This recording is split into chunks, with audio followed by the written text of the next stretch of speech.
And welcome, everyone. I'm Bill Newell with MSO News Sports. Joining us, Phil Stacey, the executive sports editor of the Salem News with the big wave. Matt Williams, assistant sports editor there with the Christmas tree in the background, holiday tree, and Nick Kukuru. Very festive where you are, Nick, right there, right? I got the most exciting background by far of everybody. The Gloucester Times sports editor. So we've got a lot of areas to cover here in this week's Sports Writers Podcast with the guys from the Salem News. But Phil and Matt, maybe you guys, I'll let you guys take the lead on this. On Monday, Jim Pugh announcing that he's stepping down as a football coach at Hamilton Wenham. My little story on that is I happened to be up at Hamilton Wenham one day in the summer, I think years ago. And before he got the job, and I went in to see Craig Genualdo to talk to him about something. So I had a little meeting with Craig, the AD there. And I signed in at the main office, but little did I know that shortly after I was there, Jim Pugh was there to interview for the head football coaching job at Hamilton Wenham after leaving Masconomet. And he's the one that saw my name on the sign-in list in the high school office at that point. And so it's funny, we were both in there the same day, but he became football coach and actually had some great success there. But that's my little twist on that story of him coming. And now you tell me the story of him leaving. You want to go, Willie, and I'll follow up? Oh, 10 minutes later, Bill, you could have had the scoop, if you guys had switched your appointments. This could have been, it sounds like a movie, like, you stumble upon this information. But no, I mean, 6 years, right? I think they hired Jim. He was 65, and they thought, well, whatever we get out of this is going to be great. And it ended up being 6 years, and that's incredible. And, really kudos to Jim. I mean, he's got 23 winning seasons in his career. I mean, he's got more winning seasons than most coaches have seasons, period. I mean, he's got more Cape Ann League titles, 10, than most coaches have seasons, period. So just a tremendous career, a head coaching career anyway, because I'll be surprised if we don't see him pop up someplace in some capacity in the not too distant future. But, tremendous head coaching career and just an even better guy, a great teacher. I mean, he's just one of those guys that you never hear a cross word about from anyone, whether it's a rival, a friend, parent, referee, anybody, really just one of the most well-regarded guys in the whole state, of Massachusetts for sure. Yeah, I think a lot of what Willie said is spot on. Obviously, I mean, Jimmy is a coaching legend. You don't get that just by hanging around. You get that by hanging around and establishing a culture of, strong programs and kids who act like gentlemen on and off the field, which I think is something Jimmy really hung his hat on. He really, if you go back to his days at Masconomet, that was a program that was a perennial doormat for years and years and years throughout the 80s. He came on in 89, and, it wasn't a quick fix. It didn't happen overnight, but in a couple of years, he had those guys in the weight room. He had more athletes come out for the team, which, at the time at Masconomet was not easy because everybody that was a decent athlete was playing soccer for Lenny Emmons at that time at Masconomet. So Jimmy got more football kids to come out for the team, and they gradually became a Cape Ann League powerhouse under his watch. When he decided to step down, was just looking to change things up. He went to Malden Catholic for a year, served as the quarterbacks coach there, decided when he heard from, ironically, David Woods, the Bishop Fenwick coach and athletic director, had told him, hey, there's an open football job at Hamilton Wenham. They're looking for somebody good. You should throw your name in.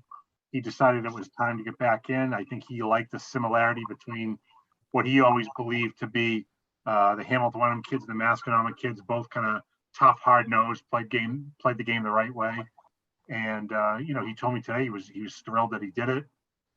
38 and 23 these last 6 years with Hamilton Wenham. And, you can almost kind of throw out the 2-4 record they had in the fall 2 season earlier this year. But they go 8-3 this year. Better, Willie, I think we could both say than either one of us would have thought going in. I mean, I thought Jim did a great job with that team this year. Run-oriented team behind Chris Domaraki. His brother Luke also ran the ball quite a bit. not that they didn't have athletes on the outside. I mean, Marcus Norton is a great receiver, but it was a run-heavy team that played tough defense with Chris Collins, the Domaraki brothers. Jackson Courtney was another kid who played tough for them. But Jimmy leaves with over 200 career wins.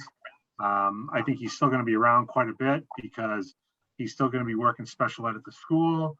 His daughter Annie, of course, is the girls lacrosse coach at Marblehead, and he goes to all of her games. So you'll still see him around. I just don't think you'll see him making the calls and opening the weight room at 6 a.m. in the summers and doing all the things that a head coach has to do. As he said to me, it's time to someone else to steer the ship moving forward. Head coach who never had a home field with turf on it, huh? He's from Masco with grass to Hamilton Wenham with grass, and You know what?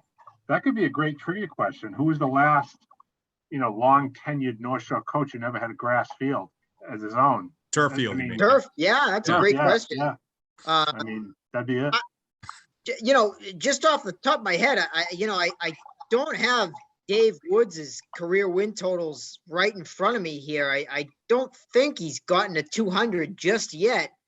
And I think so. So Jim Pugh might be on the North Shore number 2 of all time. I mean, Jack Welch, 224 wins in all his years there in Ipswich. And that might be Jim Pugh might be number 2. I mean, Jim O'Leary's got 207.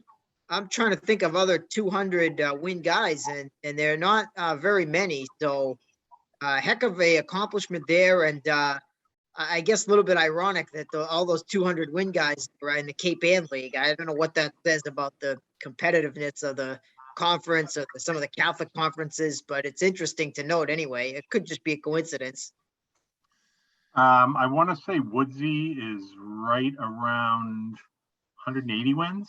I mean, yeah. So I have it, the file that we have, not to, do this live on the air, right? We don't want to be doing math, but it says 138 through 2015. So, I mean, I'm guessing he doesn't have 70 wins in the last, 6.5 seasons, but he's going to be getting close. I mean, as long as he sticks around, he's going to get to 200, easily. Because I mean, that program is coming, and he's an amazing coach. But nevertheless, the third all time for Pugh or second, whatever he is, that's a heck of an accomplishment right there. The longevity of over 32 seasons to win that many games consistently, really, really just remarkable.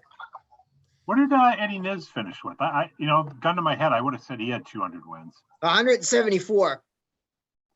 174. Wow. So I guess. But go ahead. I'm sorry. Well, that's only 20 something seasons. So, you start getting up 30, you give him another, 12, 14 seasons to catch up with Welch and Pugh. I mean, he's there, comfortably, but I mean, so the winning percentage I'm looking at was 743. That's got to be like one of the highest winning percentages ever of anybody with 100 wins. I mean, the only one that might be close right now is Rudloff. And he's got, 100 wins. So he's, if he can keep that up for another, 8 years, right? But nevertheless, I mean, so the North Shore 200 win club is pretty elite. I mean, obviously there's a lot of guys elsewhere in the state that have 200 wins, your DiBiasos, your Mike Reddings, your Peter Columbos, Charlie Stevenson, et cetera, et cetera. But in our little neck of the woods, Bondi must have had 200, right? Between Swampscott and Fenwick. I mean, 187. I don't have the Fenwick number here. So 27 at Fenwick. I don't know if this 187 includes Fenwick or not. I mean, so that would be 214 if it doesn't. So that would put Jim third if Bondi's 214. Then you get into, some of those other places, if you count all the wins of Costa Beals from outside the area, right? That type of stuff. But nevertheless, it's rare we're talking about. It's really good at highest places. Nick, I know he probably wouldn't have coached long enough to have had that many, but what did Paul Ingram finish with wins-wise? Did he have about 150?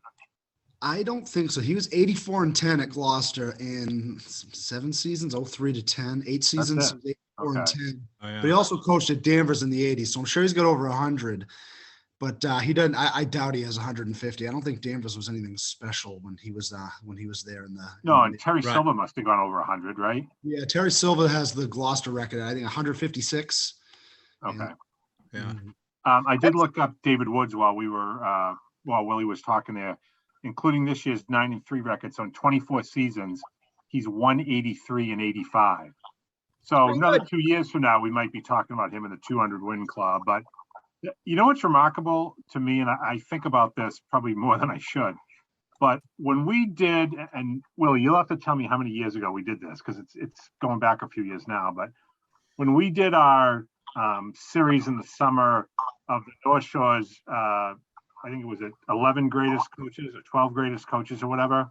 Oh, yeah. You know, at the time it was kind of cut and dry, and these are the guys, and you know, there really wasn't a whole. I mean, maybe a little bit, but there wasn't a whole lot of arguments as to who would be in, who would be out. Now, I think that list would be half different, to be honest with you. I mean, you'd still have Bondi and Welch and Niz and guys like that in there, but you know, you'd be talking now, and you know, Steve Dembowski was in there, but you'd be talking now, you know, a Jim Pugh, a David Woods, a Jim Rudloff. You know, you could make arguments for a lot of other people too, a Dan Bauer.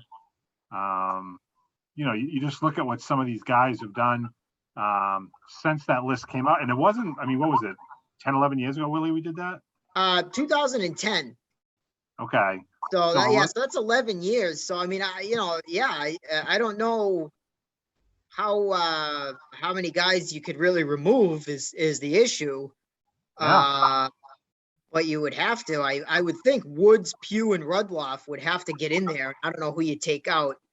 And I think, you know, especially when you're talking about Pugh and Woods too, but this is about Jim. It's his day today, right? But the longevity, I mean, that's what's truly remarkable because you look at a lot of, you mentioned Dan Bauer, 2 Super Bowls and 80 odd wins, throughout North Shore history, there's a good number of guys who have really high winning percentages and just end up moving on and doing other things for one reason or another, whether it's their families, their careers, you know, being a head football coach, running a whole program for 25, 30 years. I mean, that is, you know, the amount of work in the off season that goes into all that. I mean, that is remarkable, you know, for these guys, especially in this day and age, you know, back in the Welch days, the Bondi days, not to take anything away from those guys, but there was a lot less to do, right? It wasn't the 12-month job that it is now. You know, being the athletic director wasn't the 12-month job that it is now. So for guys like Jim and Dave that do this full time year round. Dave is an athletic director on top of being the football coach. Well, that's what I mean. Yeah, and that's, you know, I mean, you know, we know from talking to Jim O'Leary how much that athletic director job changed just from when he took it to when he retired. So, I mean, it is just, you know, the longevity to stick around and hit those triple digit win numbers in this day and age is really commendable. I think really, really remarkable. Well, we got a fleet of guys that could follow that, you know, should they choose to stay where they are and continue to have the success that they have. I mean, you look at what Brian St. Pierre's done at St. John's Prep. You look at what Mike Flynn's doing over at Pingree. Bobby Serino in Swampscott. You know, we mentioned Jim Rudloff earlier, what he's done there. You know, Mark Betancourt must be coming up towards 100 at some point, I would think, right? He's coming up on 50. So he's got a ways to go. Okay, all right. And Serino too is right at 50. So that just kind of underscores how long it takes. Yeah. You figure if you average 7 wins a season in football, right? That's pretty much a Hall of Fame career, even this day and age when you're playing 11 games. And it would take you, 9 years to get to 100 wins at that pace? So, I mean, that's a long time. That's longer than that. If you have 7 wins a year, that would take you 14 plus years to do that. Right. Yeah, exactly. So, I mean, that's really, and that's if you never have a dip. That's if you never have a rebuilding year where you go 5 and 6 or whatever, you know, I mean, that's the thing. Like, I mean, you know, not to cast anybody in a different light or whatever, but, you know, you take Ryan Nolan, for example, right? I mean, he won 22 games in his first 3 years. That's a crazy pace. and then they step back a little bit and they still have a really good record, 7 wins this year between the 2 seasons. But, that's that 7-win pace. It would take him 14 years to get to 100. So to get to 200 is just really, you got to take your hat off to these guys. It's really amazing. I mean, because you got to, you think about all the 500 game winners in the other sports, your Roger Days, your Frank Carey's, your Lenny Emmons, Phil mentioned earlier. Yep. When you're talking about football, you play about half the number of games. You got to cut those milestones in half, right? We were doing so well on the math, or I was anyways, and then you started doing ratios, Phil and Matt. But I think you guys did well. I think that everything's good here. I just want to say one more thing about Jim Pugh is that, or a couple things here, is that he's one of these guys when you talk to him, I think he really liked all the kids he was coaching. Yeah. He also liked the school he was teaching in this case now Hamilton Wenham, and he really appreciated what kids would do in other sports. Very cerebral kind of guy, very calm, a real gentleman, somebody you would like your own son or daughter to play for. And the other last thing is, I just think that, that he was, I think he was really involved. Oh, his daughter, Annie, he would scout for Annie's games. He just wouldn't, end the day off the football field or in the weight room or whatever. He was out supporting, Annie and her coaching over in Marblehead. So he never stopped. He just unbounded energy, I think, for sports and just a positive attitude. Jimmy's a really cerebral guy, and it doesn't end with, X's and O's on the football field and pulling guards and A gaps. I mean, yeah, Jimmy knows a lot about a lot of things. I mean, you can talk to him about anything from politics to literature to world affairs. I mean, he's got a good head on his shoulders. And I think you're right, Phil, in that he really did care about his athletes as students, almost first and foremost. I'll say this. I think we tend to think, the collective we here, the sports writers, I think tend to think as football coaches, as hey, we get along with most of these guys and all, but there are some guys who don't always keep things in perspective, wins and losses and the big picture and all that. I'll say this for Jimmy, I talked to Jimmy out to some devastating losses. I can remember clear as day. I want to say it was 1997. Wilmington, Masco were both undefeated. Masco had at the time its best ever team with Timmy Gale, who went on to Northeastern and was with the Houston Texans tryout for a while. Went on, he was full of it back. And Masco lost by, Newburyport, not Wilmington, Newburyport, Masco. Masco lost by a touchdown. I mean, devastating loss for the program. They finished 9-1. Newburyport goes 10-0. They go to the Super Bowl. And Jimmy was as, calm as could be afterwards. I'm sure inside he was seething, but he never let that show to us. Same thing after losing a couple of, I want to say, Willie, they lost to Stoneham back-to-back years in the North Final, right? Recently. Yeah. He was at Hamilton Wenham. One on a freezing cold Saturday afternoon, frozen field. Stoneham just rammed the ball down their throats all day methodically. And then the other time they got blown out in Stoneham. But both times he just kind of told it like it was. And, he didn't treat it like, leave me alone, we just lost this terrible game. He knew we had a job to do, and he knew we would be respectful, as he always is. So that's something to me that I always appreciated. And selflessly, Jimmy's a big fan of music like I am. And he would say like, oh, you like the Grateful Dead? I'm like, yeah, I do. And he'd say, I went to, my friends and I went to shows at like the Fillmore East in 1971. And I'm like, what?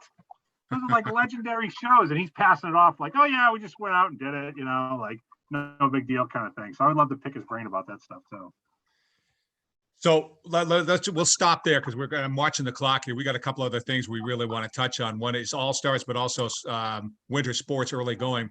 Nick Kukuru, let me just toss it up to you. Let's start this quick discussion on winter sports. We can always come back to this if we have a few minutes at the end, but how about you guys just update us on what's happened so far early going in winter sports, what you're kind of looking at. So Nick, let me begin with you. Yeah, I think we only had a handful of teams start. We started last week, Gloucester Rockport girls basketball. Rockport's Kylie Schrock kind of tore it up, 27 points, 14 rebounds. Then she followed it up on Saturday against Mount Alvernia with another 24-point, 15 rebound effort. So she kind of is forced to be reckoned with over at Rockport. She led the area in scoring 2 years ago as a sophomore. And Rockport kind of had to play in the Cal last year due to COVID situations. And I mean, she's the only option on that team offensively, and she scored 11 and a half points per game, playing against Masco. They had to play Pentucket. That was a sneaky, really good number for her last year. And, she's followed up this year. She's averaging 25 and a half in 2 games. She was already over 1,100 points coming into the season for her career. So she's going to be building on that. I expect her to be right up there near the top of the area scoring leaders again this season for sure. Nick, let me just stop you, follow up, but you kind of technically just broke up for a second when you mentioned her name, at least to me at the very first time. So just state her name one more time for everybody, make sure everyone gets it. Kylie Schrock, she's their senior forward. Just a scoring juggernaut. And we had over the weekend a little hockey action. Gloucester and Rockport hockey started up. Gloucester actually had a real impressive 6-4 win over North Andover. Came into Talbot Rink, and Gloucester actually looked really good moving the puck. North Andover was good. They had a really good top line, but Gloucester put a 6 spot up on them. Emerson Marshall, Colby Jewell with 2 goals each. Jack Delaney had 3 assists and a goal. They're back big on Wednesday against Marblehead. Those are figured to be 2 of the top teams in the NEC, and Gloucester hasn't beaten them in a while. And then Rockport opened up. They lost to Linfield 6-2, but that was a 2-1 game going into the third. Linfield kind of pulled away there at the end. Rockport's a tough team to gauge this year. They got their season canceled after only 6 games last year due to COVID. And they were playing the Cape Ann League, and they didn't get to play any of the weaker teams in the Cape Ann League before they got shut down. So, they kind of took a beating from Newburyport, Triton, and so it's kind of tough to tell what they got coming back. But I know, 2 years ago under head coach Kyle Nelson, they made the tournament in Division III. And I don't know how the power rankings are going to work this year, but I figure they're a solid Division IV team that's, just as good as, most of those teams in that division. But, we'll see. I think they're playing a Cal schedule again this year, so there'll be a lot of tough tests. Phil? I had a chance to go up to Lowell Saturday afternoon for something called the Lowell Cobblestone Tournament.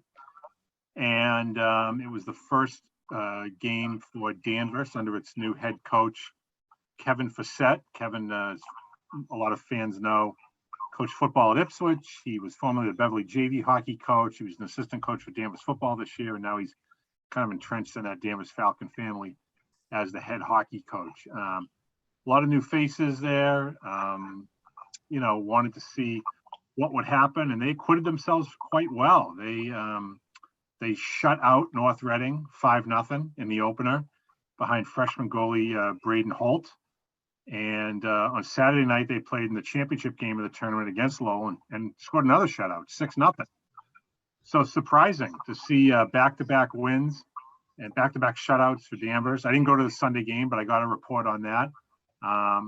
Danvers skated 4 lines when I saw them, 3 sets of defensemen. They went to mainly the 3 forward lines last night, but still wrote out the 6 D-men. And I think they're, a work in progress, still looking to work things out, in terms of what lines they want and team chemistry and maybe being in hockey shape skating wise and getting back to back check and things like that. But, so far so good. No real complaints from head coach Kevin Fassett. I think they'll find out what they truly have when they start conference play this week. I want to say they host Masconomet 8:50 up at the Essex Sports Center on Wednesday night. So that'll be a good test for them. I also had a chance to see Pingree Beverly Girls hockey Saturday night over at Endicott. I haven't been to Endicott in a couple of years, obviously, because of pandemic restrictions, but I got back there, and boy, Peabody is an impressive team. And Beverly's no slouch, but Peabody jumped out early on a 4-0 lead. They ended up winning going away 8-3. They got a freshman who's an outstanding player, I think. Sarah Power, she really looked good. 2 goals and an assist, but I think she had focused solely on scoring. It could have been a lot more. She was more in a facilitatory mood, getting the pucks to her teammates, scoring chances. Peabody spread it around quite a bit. Katie Campersaw skated on that line with Powers, had a real good game for the Tanners as well. Freshman in goal, Elise Moody got the win after Willie, I'm forgetting her first name, Buckley got the shutout when they opened up. Got the win on Friday night when they opened up. What's her name? Audrey. Audrey, thank you. Got the win in their season opener. For Beverly, Jamie DuPont did her thing with a couple of goals. Shayna Meskel with a couple of assists. If Beverly can tighten up a little bit defensively and work in the area in and around its own goal, I think they're going to be fine. But Peabody looked pretty impressive, and Willie's going to get a chance to see them against St. Mary's this Wednesday. So that should be a good game. And of course, when they play Winter this year, that should be another great clash. Yeah, 16. So 2 games, you got 16 skaters with a point and 2 goalies with a win. So that's a good way to keep the parents happy. I can't say that you're not running a wide bench with that going on. So they certainly have probably the deepest crew in the NEC, and we'll see how that translates in some of those non-league matchups. But you got to like the way Beverly opened up the season with their 8-2 win at Shawsheen. That was their most goals in any single game in 33 months. Jamie DuPont, Phil mentioned she's already got 7 points. She had 8 points in the abbreviated winter season last year. So Beverly looks like a team that's certainly going to be able to put the puck in the net. And, I think, especially for them, that's good. They got a team that can probably make the state tournament. I think Marblehead Masco do as well. Masco had a disappointing loss to Newburyport to open the season and bounce back by beating Marblehead, which was a little bit of a surprise. So both those teams at 1-1 haven't played some tough competition early. So they both have designs of being at 500 as well. So right here in the immediate area, we got quite a few teams that think they can qualify for the state tournament under this new system. We'll see how the power rankings shake out. I'm not sure that, bringing Shawsheen into the league is going to help anybody's power rating, but it'll help people get to 500 anyway. So that's, I guess, a good thing. Gloucester Girls, I forgot to mention them. They opened up in that Division 2 for hockey. They might take a few lumps this season in that league. They turned varsity last year, and they had Mia Sala, who had 3 years experience playing for Marblehead. So they don't really have that top scorer anymore. They're kind of a team full of sophomores. They actually have 3 sophomore captains and an 8th grade goalie. So they might take a few on the chin this season. They already have, against Newburyport and Peabody, who I thought were both very good. But, they look like they're a year away. The future actually does look bright for them as a varsity program. Just they might hit a bit of a wall this season again in a good league. Who was their goalie last year? Did she graduate or did she go off someplace else? She transferred someplace else. I'm not she sure. Was really good. She kept them in so many games. That's unfortunate that that lost her. They got 8th grader Caden Cusimano now, and people might remember her dad is actually Anthony Cusimano, who's Gloucester's all-time wins leader for goalies back in the 90s. So that's awesome. She's got some in her bloodline, so I think she is someone to watch for the future for sure. I love a good goalie story. So that makes me smile. Nick, was he on the 93 or the 98 title team? So he ironically started all 4 years in between the 93 and the 98 title teams. That was Mike Interano in 93, really? And it was Tara in 98. And Cusimano was the goalie in the 4 years in between that. And they were going deep every year, but they never got all the way in those 4 years. So he was the goalie in that game that I saw, that I still say, if I had to rank the thousands of games I've seen while working at the Salem News, this would probably be top 5. Back when they didn't have, it was very rare to play a team in your own league in the state tournament at the time. And Gloucester and Danvers played in the Division 2. I want to say it was like the state quarterfinals or semifinals up at Merrimack. And the place was completely banged out. And Danvers had still been on a long unbeaten streak against Gloucester at the time. And Gloucester scored 2 goals in like the first 4 minutes. And the crowd was going bananas. And the atmosphere was wild. I was like, oh man, it's Gloucester's time. They're going to do it. And Danvers finds a way to come back, and they won. I think they scored 2 shorthanded goals. They won 5-3. Crazy game. But I didn't realize he was a goalie at that time. Yep. Guys, Phil, I want you to take a few moments here to talk about the All-Stars. We talked about that last week, how the All-Star selections were coming up. I know you've done a lot in the last few days. Monday's paper, you announced the girls soccer All-Stars, high school soccer All-Stars. So anything more coming up this week in the papers? We do. We got a few more to run. We got the boys soccer team on Wednesday. We have our all-star volleyball team on Thursday, and our fall coaches of the year on Friday.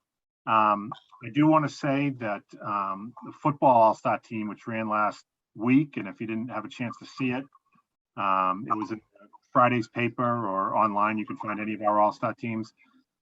That's tough to pick. People think it's you just, you take the best players and that's that. Well, it doesn't work that way. And when Willie and I were really trying to get down to brass tacks and picking our player of the year, our offensive and defensive players of the year, and our lineman of the year, really not easy. I mean, when you think about who potentially could have been player of the year, and you can make an argument for any one of these guys, I feel like. So you had Jack Perry at St. John's Prep. You had Jason Romans at Bishop Fenwick. You had Xavier Bascon at Swampscott.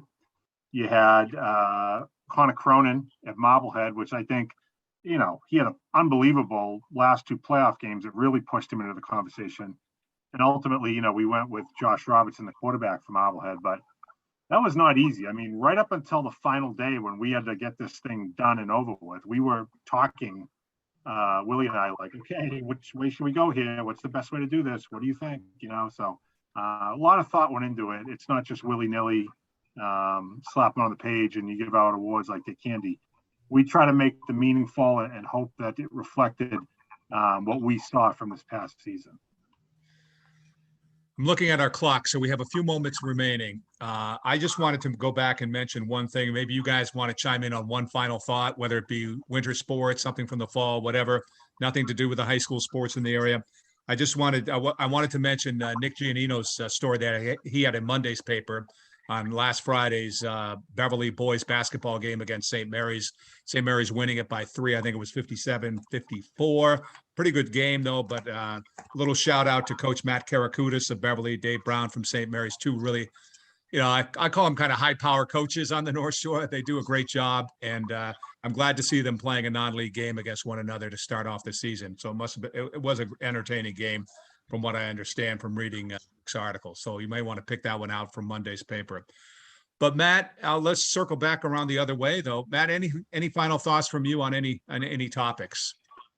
I think just some quick notes on the football. Nico Mangano, that was the first Pingree player to win a major award for us. And, Connor Cronin was the first non-middle linebacker to win Defensive Player of the Year. And believe it or not, Xavier Baskin was the first running back to be Offensive Player of the Year. It was all quarterbacks up until this point. So, kudos to those guys. And, I think it's really cool that we started these extra awards for football kind of, 4 or 5 years ago. And I'm really glad that we did, because it's a lot of fun every year. And, and between those, certainly between, no disrespect to the linemen, but certainly between the 3 guys that were Player of the Year, Offensive Player of the Year, and Defensive Player of the Year. I mean, if we had to choose only one of those guys to honor, that would have been even harder to do. I think being able to kind of slot it around and say, okay, well, this guy gets this, that guy gets that, and everybody gets something. That might sound like everybody gets a trophy, but I think it's deserved in this case. And I think it's really cool, the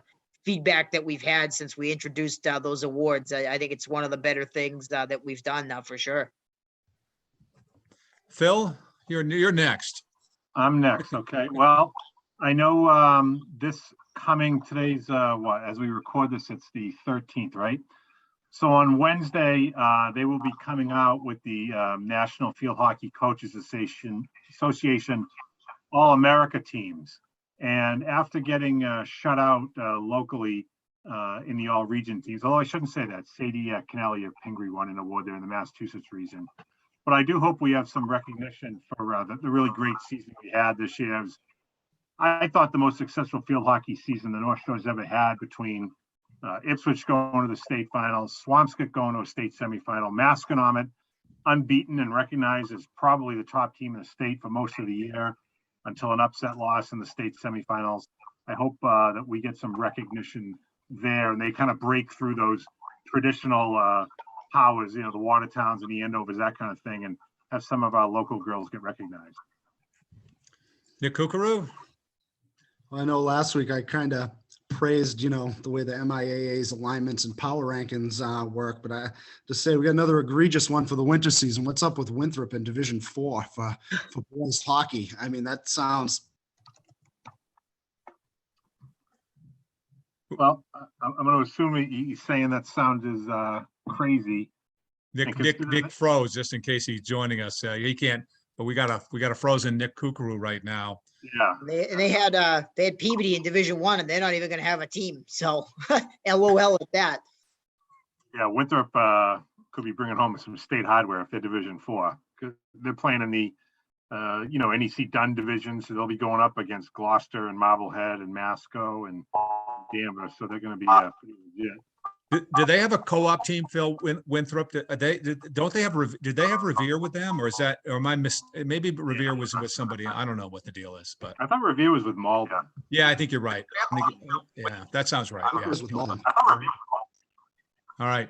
Well, gentlemen, I think on that note, I'm looking at the clock. We've got to stop things now, but Nick is back with us. I think now you froze for a moment there, Nick, Yes, but you guys all froze on my end. I'm sure I was frozen on your end. Yeah, next week we're doing our Secret Santa and Yankee swap, so I think we got something to look forward to on the podcast. So, and Matt, I'm looking behind you there, the tree behind you. There's a box down there, and am I making out the words Phil on the label on that box or not? I don't know. People will have to zoom in. They'll have to really, do some sleuthing like we see, with the Marvel movies and stuff. They can do a screen capture and zoom in and see, I guess, what they can find.